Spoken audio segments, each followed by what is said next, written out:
مسؤلیت مطابق په هره برخه کې چې وي نو خپل کوشش کوو یې پرېږدو او د دې په دې لاره کې د چا څخه ډار هم نه لرو ویره هم نه لرو خوب هم نه لرو وخت هم نه لرو که په دې لاره کې موږ ته ضرر رسېږي هم موږ یې پروا نه لرو که په دې لاره کې موږ ته خطر سره مخامخ کېږو هم یې موږ پروا نه لرو داسې یو عزم انشاءالله چې راسره وي کولی شو چې انشاءالله بیا ښه پرمختګ ولرو الله تعالی دې افغانستان ودان او سوکاله ولري الله تعالی دې بنا که په افغانستان کې وي او د افغانستان څخه بهر همیشه خوشحاله او سوکاله ولري او الله تعالی دې هغه ستونزې چې تېرې سوي دي الله تعالی د هغو ستونزو او مشکلاتو څخه راوباسي او الله تعالی دې افغانستان ته نور ښېرازي را په برخه کړي او کامیابي را په برخه کړي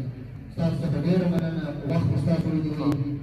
السلام علیکم ورحمة الله وبرکاته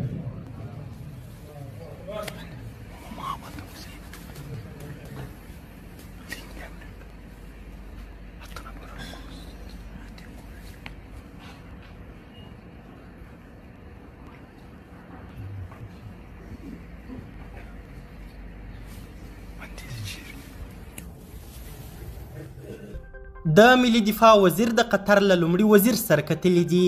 د ملي دفاع سرپرست وزیر په دوحه کې د قطر له لومړي وزیر سره کتلي دي. د راپورونو له مخې د ملي دفاع سرپرست وزیر نن دوحې ته له رسېدو سره سم د قطر له لومړي وزیر سره کتلي دي او له هغه سره یې پر بیلو دوه اړخیزو مسایلو خبرې کړي دي.